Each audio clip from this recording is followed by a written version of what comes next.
You asked what's left for humans, right? Which is what a lot of us are asking. Well, let's ask what's left in terms of economic growth for humans. Again, if you go back and look at economic growth, we have defined it largely around increasingly the efficiency of production. So all these technologies come in. We're all about technology, not human capability. And all they do generally is help us get to more efficient levels of production. But all those technologies started with something else, innovation. That's why I think what's coming is the innovation economy. All those technologies, the steam engine, electricity, computing, AI, starts with a human with an idea.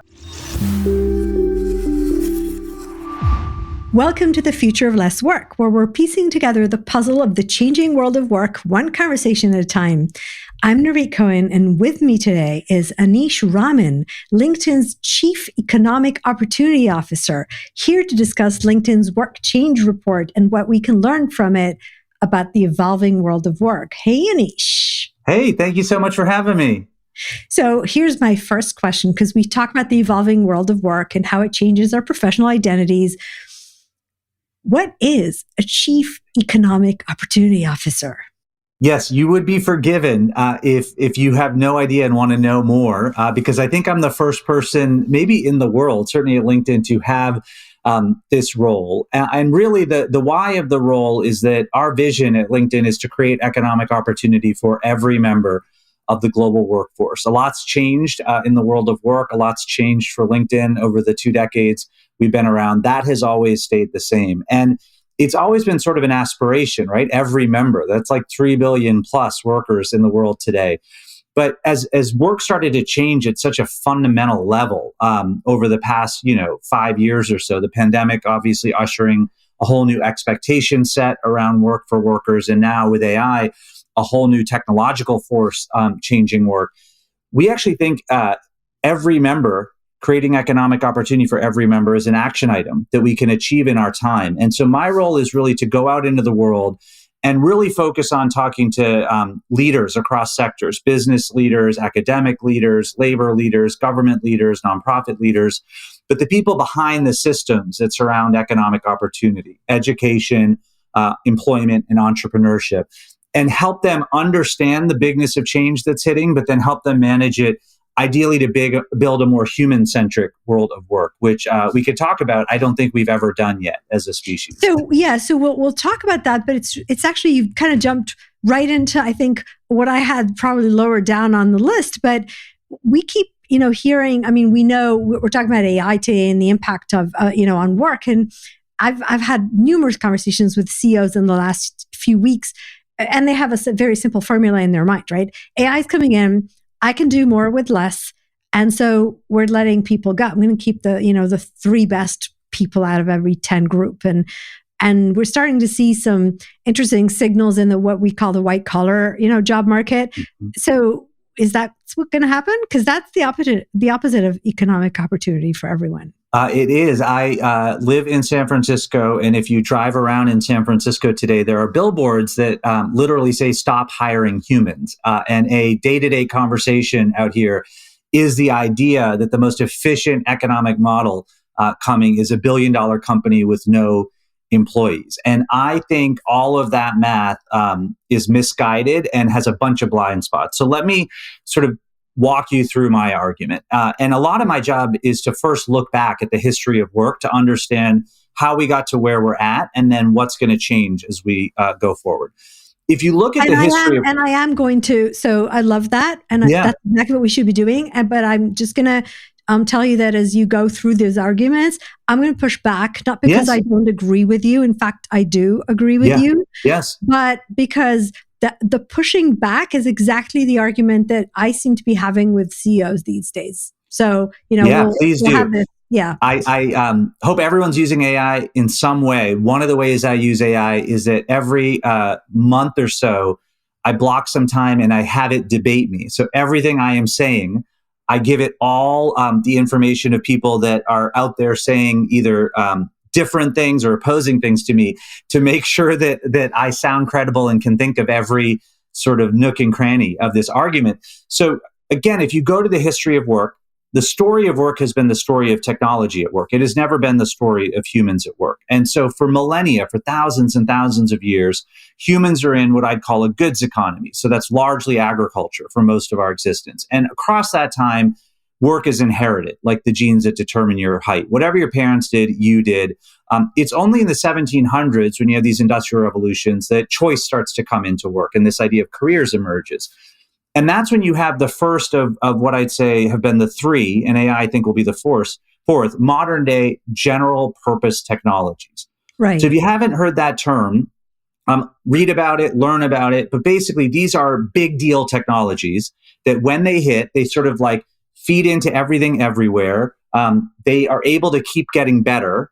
And then they lead to new waves of innovation on top of them. So the first one, at least in the modern era, is the steam engine. The steam engine, right. Yes. So the steam engine comes in, changes everything everywhere. It leads to urbanization, industrialization. It keeps getting better in terms of the capabilities, leads to all these new waves of innovations, including industrial revolutions. Then you have electricity as the second one. Again, all those things happen. And then the third one more recently is computing. Now, that's just a story of technology as it's played out. And you can look at every economic growth chart and see how the economies get more productive and they get bigger. But again, let's go back and look at that as a story of humans at work. And when you do, you realize that actually all the way up to electricity, the role of humans didn't really change much, even with all that technological advance. We still were largely about physical labor, physical abilities. We just largely went from agriculture to manufacturing. But our capabilities in terms of what work asked of us still largely stayed true to our physical abilities. And part of what we talk about is that a lot of the benefits that the economy got from these was in the hands of the people that own the capital, right?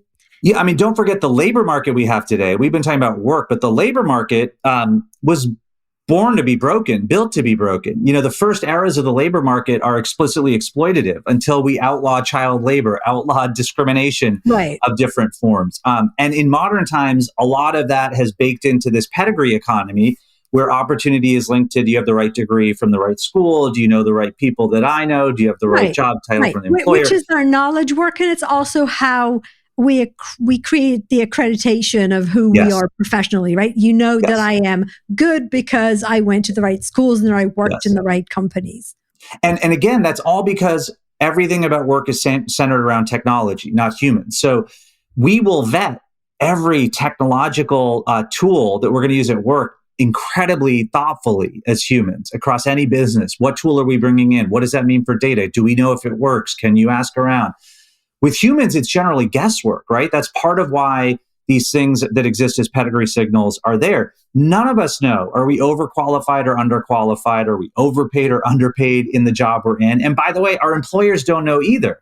I'm smiling here because so we'll get through this story, this piece that you're describing, but I know that at some point we're going to talk about skills, right? And I'm kind of smiling because LinkedIn was the digitization of the resume, right? I mean, the original idea that your vetting process of me is the portions that I actually put in the system, which is where I studied, where I went to school, the kinds of jobs I did. And that's how you vet me, which isn't working anymore.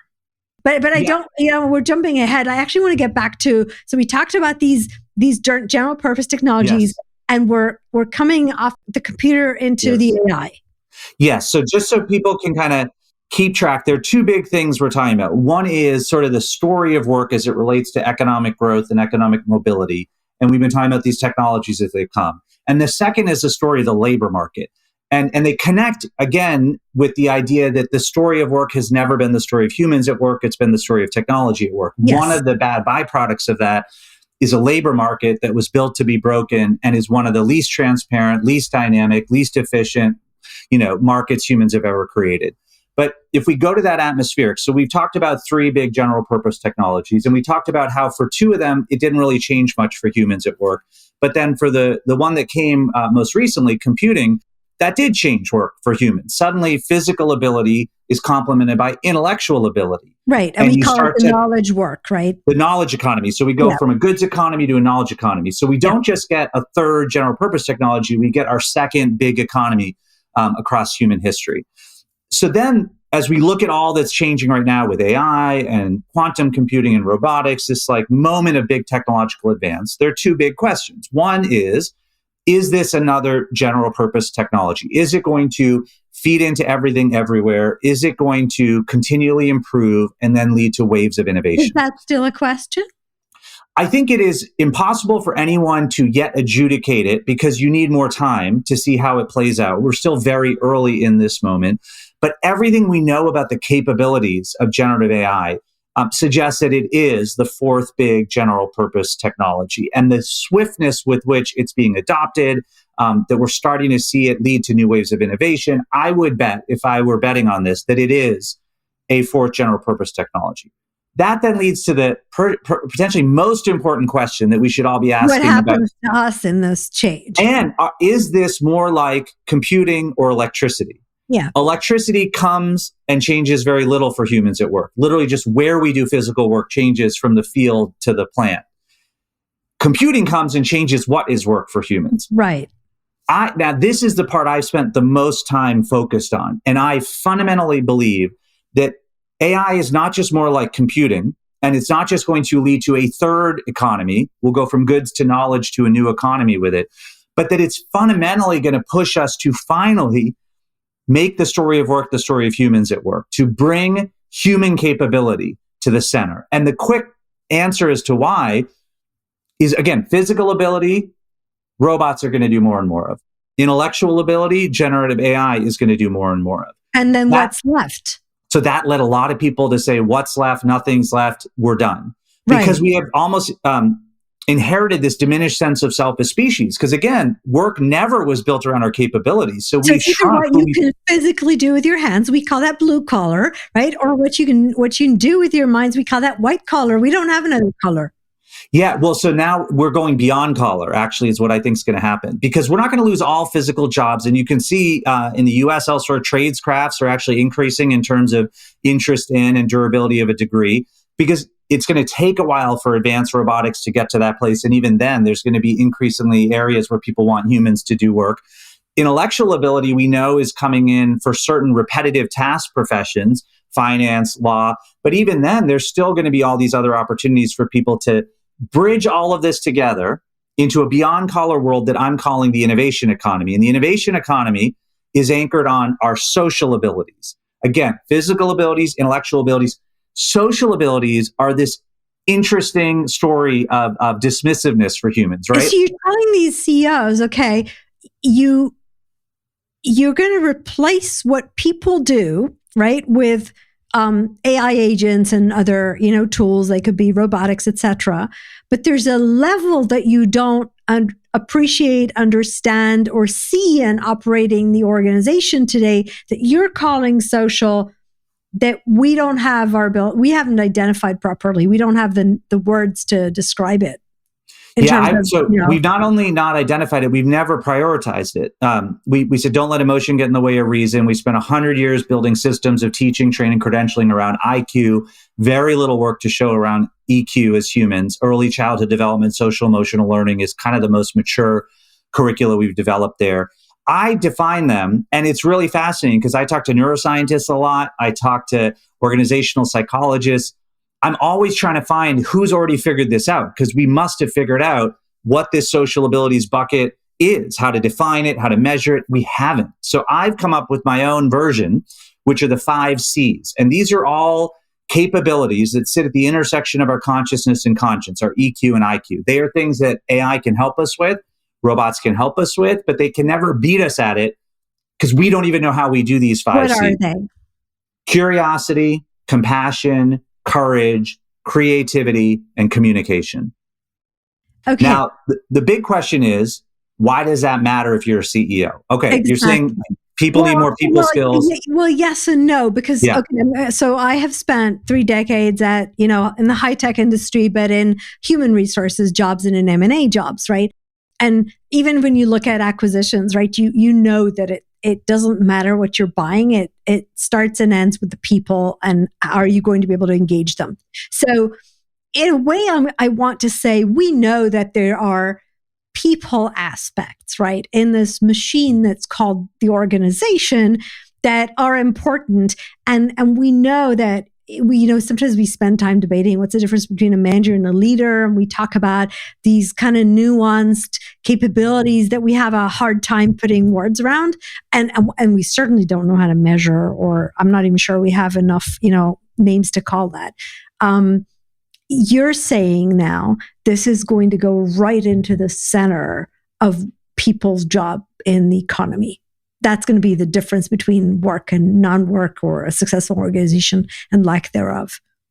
You asked what's left for humans, right? Which is what a lot of us are asking. Well, let's ask what's left in terms of economic growth for humans. Again, if you go back and look at economic growth, we have defined it largely around increasingly the efficiency of production.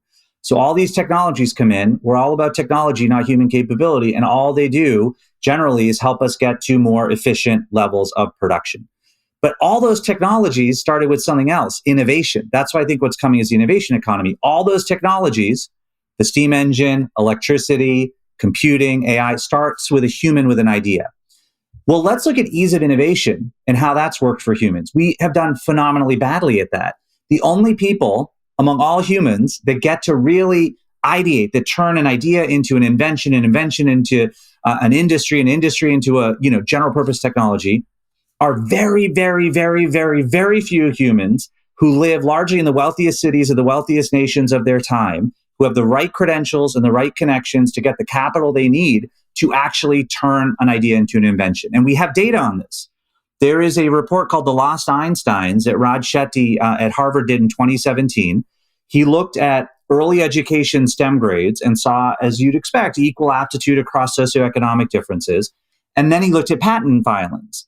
And perhaps, as you'd expect, richer kids were 10 times more likely to file patents. So something was happening between ability to come up with ideas and the ability to turn those ideas into inventions. Although I get that, but you could also say that's because you have to be in a certain, part of society to even bother about patent filing your ideas. No, I agree. So I think, but when I say innovation, I mean, that is what these 5 C's are about, is that every human at work, to your point about what's coming, is either going to be innovating at work as an employee or innovating as work as an entrepreneur. And that means for a CEO, it's a whole different workforce planning conversation. This is flatter organizations, blurred lines between functions. This is really helping people find their curiosity and apply it to what they're doing. But technology is going to be more ubiquitously available for everyone to build.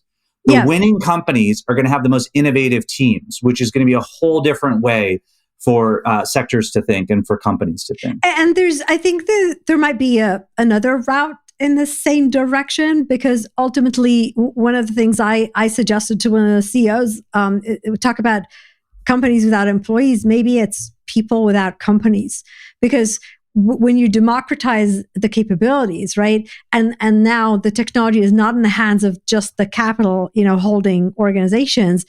You might actually be able to see new economic models of, how people generate value and exchange it with each other, that don't go through the structures of organizations. Well, and greater ambition to what to do with that technology they're building. I think a lot of what technology has done to date has been consumer convenience and enterprise efficiency. You're already seeing that. I mean, when I talk to tech leaders specifically, I say, hey, realize that we are coming out of a knowledge economy where you all have been the innovators. If talent becomes the core to success, you all haven't actually figured out how to be human-centric. You've been engineer-centric from elite universities with perks for those engineers. More and more people who are the non-hardcore coders of AI are going to wonder, should they A, go into tech, B, go into a company, or as you're saying, do their own thing as option 3. And you're already starting to see new entrepreneurs emerge who are building technology for all these new use cases: quality of life, criminal justice reform, healthcare, poverty alleviation. So I do think kind of the biggest byproduct of this, if we get it right in the systems redesign, in the innovation economy, is this whole new era of entrepreneurship. I mean, more people from more places coming up with more ideas. And then imagine what happens if we do that. Again, like, we haven't built around universal human capability. I've done this math too. Our brain as we have it is like 300,000 years old. most of what we know of the world is about 500 years old because of the printing press, and it's starting to, democratize access to knowledge. So like 99.9% of what we know is from 0.01% of time that our brain has been around. And that's with all of this brokenness that we've described. So imagine if AI is both a tool of learning and growing and coaching and a tool of building and scaling your idea into an invention, into an industry. There's some non-zero chance that we have a moment of the scientific revolution, the Renaissance, and the Enlightenment all at once. And you only have to believe in human capability to believe that that's a non-0% chance. Yeah. And I called my podcast The Future of Less Work. In fact, I've been talking about this for over a year, and usually organizations got really uncomfortable, but people really like the idea. And I don't think it's just about technology taking the jobs away, right? Because if you look at how people have been measuring what success means, right? You talk about the Renaissance, right? I mean, once upon a time, you were a really successful person. You didn't necessarily work. In fact, you went from tea room to tea room, right? So it's the idea of what is success and how much is enough, and what else do we want to do, and how does work fit with our lives, which is evolving. And then you bring COVID into the mix and see what that did to us. I think it's really interesting to ask then, what does it mean for skills, right? I know I've seen some of your data, and we talk about how just all of us on the platform have been adding new skills to our profiles at about over two and a half times faster than we did before, right? So do we have the right words to describe the skills that will end up making a difference between, different people doing different kinds of work, or finding each other and exchanging these capabilities? Yeah, there's so many things there. I think the most important thing for everyone listening or watching is be skills first in how you think about yourself and your career. Be skills first in how you think about your workforce and your company. And I just want to establish why that's true and what I mean by it, because the word skills has been around for a while. It can feel mushy. It can feel abstract. It can feel like a nice to have, not a must have. Or that we simply have no idea how to measure it an objective way. I mean, everybody can see they're people oriented. Yeah. Yes. So I think one of the things that the Industrial Revolutions did, one of the many not great things about the labor market and these systems around economic opportunity, is we remove curiosity from learning. We make learning this one-size-fits-all process of learning these technical skills needed. First, high school becomes a degree because we have manufacturing and we need these things called managers. Then college becomes a thing, and it's the CS degree or the corporate MBA, consultant, CEO. So we had a very limited, defined view of what we needed education to do, and we put everyone through that. And that meant there was no individual curiosity fueling any of it. So most people don't want to learn anymore after they're done learning. They want to just get that degree and they want to be good. Yeah.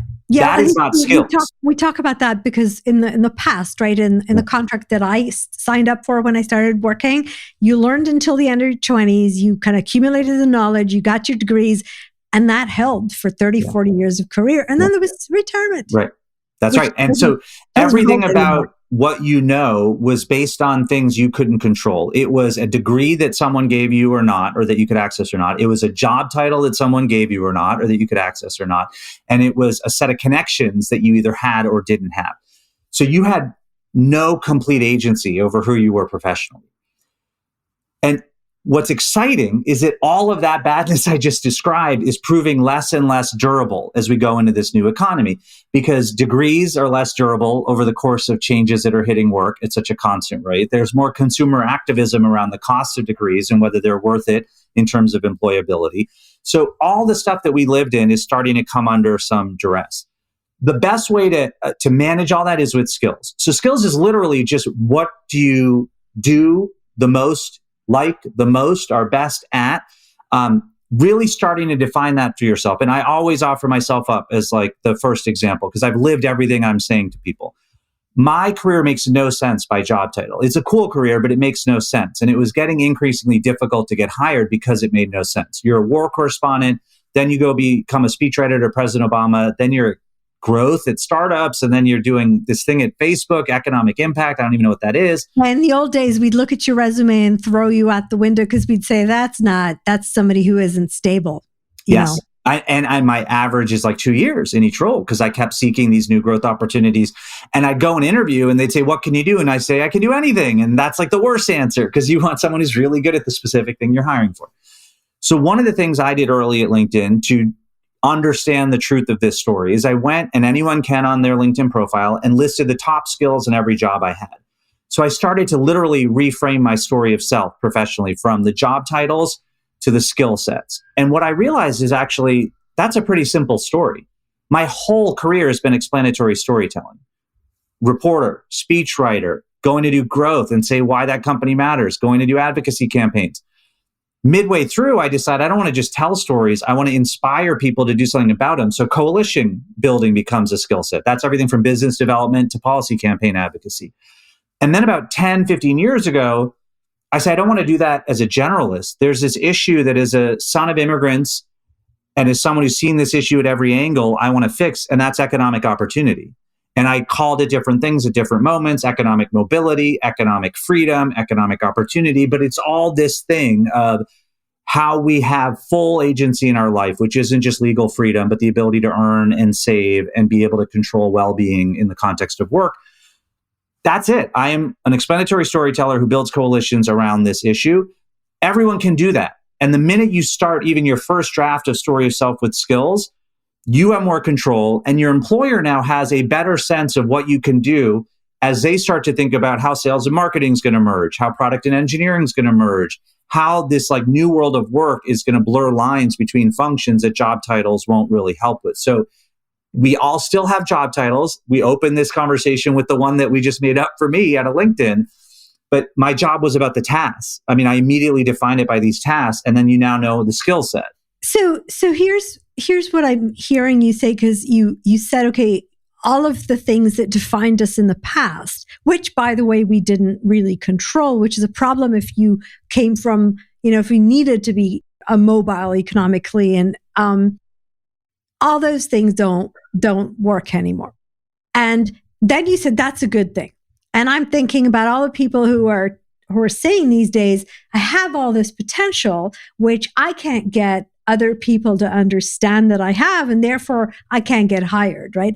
And then you described your solution. You basically said, I learned to talk about myself through the value I bring, right? And I've been calling that the skills resume for a long time. I tell people, stop describing the job that you're doing, start describing the skills and capabilities you've accumulated in doing that job, and what does that mean for your potential in doing other things, right? So you described that. And basically, you end up saying that is the language we should be shifting to. Yes, and we are. We already are. I mean, hires on LinkedIn are filtering for skills. We now have a new AI tool that's a jobs match tool, which even if you haven't started to think about yourself as skills and you haven't done the work to really refine that to the place I'm at, this is where AI is going to start helping with our data set. We're saying, hey, this is a good skills match for you. You might not have thought so based on the job title or how they listed the copy and pasted job qualifications that they've had over, the centuries or decades. This is a skills match. So all of us need to move there. Now, your other point, which I just want to address, is when it comes to the 5 C's, we are going to have to very quickly build teaching, training, assessing, and credentialing around that, given that we spent 100 years doing that around technical skills. So the non-technical skills are now going to go through this moment of maturation as we really understand how to think about empathy or courage in a context of sales and marketing versus product and engineering. What does it mean to be a leader of a smaller team versus the company, even if there's some core, skills that have to be there? What does it mean to be in healthcare versus retail versus tech? So all of that is coming. The fact that it doesn't exist shouldn't suggest to anyone that it's not real, that it's not going to happen. The fact that it doesn't exist should suggest to everyone that this is a whole new frontier we're going in, and that should create all sorts of opportunities for people that are able to get ready for it first. And AI is going to be part of it, and we have to have the cross-sector conversations around bias in AI, but let's not forget human bias that has existed, as we talked about, in a non-human world of work. But it's going to be a both force of change, but a tool that's going to help us in short order, I think, start to build some nomenclature, some systems around this innovation economy and the 5 Cs that are going to be the core skill set for people. I would say if you're building a career now, your 20s are all skill development. Try stuff, rule stuff out, rule stuff in. It's you finding your way to explanatory storytelling. What's your core skill? Your 30s then are about expertise. Like, how do I want to use this skill? Is it in the private sector or public? Is it on healthcare or economic opportunity? Is it with startups or global enterprises? Like, you do want to start to have some level of expertise. And then in your 40s and beyond, I think of it as just now, what's the impact you want to have? You've sort of honed these skills, you've honed this expertise. Do you want to just make a lot of money? That's one path. Do you want to try and change systems? My path, that's one path. There are a bunch of ways once you've done those 2 phases that you'll have more optionality. But across it all, you will have optionality. If you build for skills, you will retain agency because only you will know your story of self, and you can drive the skills you want to get that you don't have to get the roles you want. You know what I find really interesting about what you just described, and I'm trying to kind of wrap my head around it. One of the things we say, because we think of learning as the full suite, not just the people skills and who I am, different than who you are, but also we think about everything, all the hows that we were taught to do in terms of our knowledge base and our tools. And those hows are changing, right? Very quickly. And so we keep telling people you need to learn, unlearn, relearn, and, the knowledge ages and, average life, kind of half-life of knowledge is 5 years now. And it all sounds terribly confusing. And it doesn't matter what I learn, now. In 5 years, I'm going to be somebody half different, right? And suddenly you took me back to this very comfortable space that said, but there's kind of that core of who you are. And yes, you're honing, you're figuring yourself out, you're honing your skills, you're testing it in different environments. And over the years, if you're a storyteller, you get better at telling stories. And if you're, a person that gets innovation going around you, that's what you do. And if you're a person that moves other people, that's what you learn how to do. But that core, that doesn't disappear. Well, I was just at a Vassar helping them open their Institute for the Liberal Arts. And I was sort of making this point too, as higher ed tries to think about, what they should be doing to adjust. In terms of training for work, that is training you're going to get at work. I mean, things are going to be shifting so quickly that it's really, are you in a job where you're given the license to grow, where you are using AI, not because I want to see an AI credential, but to me, that's a proxy for curiosity, because everyone should be curious right now to then lead to these other things you want. But then the durable skills are really going to be this idea of your individual passion and interest. What are you uniquely curious about? Pay attention to what you pay attention to. Like, we don't really help humans understand ourselves and how to think about our brain. But there's so much, human intelligence to me is so exciting in ways that it's so tragic that we are so focused on artificial intelligence. We don't spend more time at every level talking about the human brain and human intelligence. So pay attention to what you're paying attention to and develop those skills, core curiosity right now, because everything's changing. But if you do that as a daily practice, we know, the 2 great scientific things around human intelligence. One, the Genome Project, which shows we're 99.9% the same. So the past eras of definitive tribalism, we have at least a data set that we all have generally the same brain. And then neuroplasticity. We can prove that the human brain can rewire itself at any age, easier, younger, but you can learn your way to new levels of mastery. The core thing there is what's going to motivate you to do that. Right. And that's where you got to pay attention to. We no longer put you in a bucket of that profession. And now it's about who you are and who I am. And that's the individualization, right? So, wow, we could keep on going. I know. Well, I want to ask you the last question as we run out of time. We started with sort of the skeptical CEO who's ready to just go all tech and no talent. What's your reaction as them if you were to bring their thinking into this? How much of this feels credible, even if it's new and hard to figure out how we would get from here to there? I truly believe, and I think I said that as you were describing the situation, I truly believe that we're going to go through a phase where the proof of this is going to come from outside of the standard organization. Yeah. So it's you talk about that $1 billion company that has no people. I actually think we might need to wait for the $1 billion person that has no company, right? That went through a different model. I think the whole idea that you have a CEO if you don't have people and you don't have org structures. I think that we've also been talking about the network, the move from hierarchies to networks, right? The networked organization, the networked economy. We see the networked economy because we see the 1 to 3 people organizations interacting with each other, the jobless growth in economies. We've been seeing this for over a decade.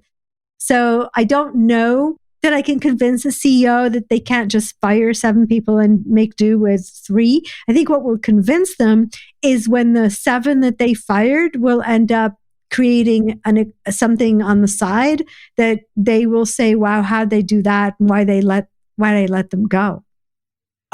Please have me back, because I found this to be so invigorating and the better human version of the AI debates I've been doing, because I really love your line, $1 billion person with no company. And it really advances a lot of my storytelling and thinking, which is this idea of the innovation economy and sort of entrepreneurship for all, by all, innovation for all, by all.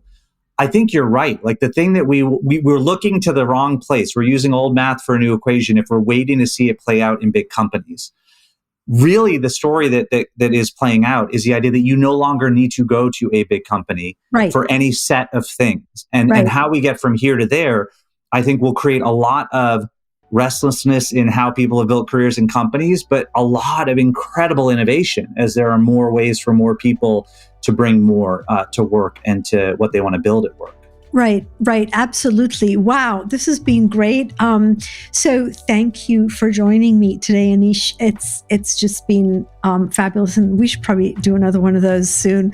For more about Aneesh Raman and his work, check out the links in the podcast description. And don't forget to explore LinkedIn's resources, including the Work Change Report, for a deeper dive into today's discussion. Thank you for listening for Future of Less Work today. And remember, the new social contract is a win-win between people and organizations. Your best people don't work because they have to. They don't work because you tell them to. They work because they want to, because working for you is their way of achieving their purpose in life. And as we just said, or they'll figure out another way to do that. Until next time.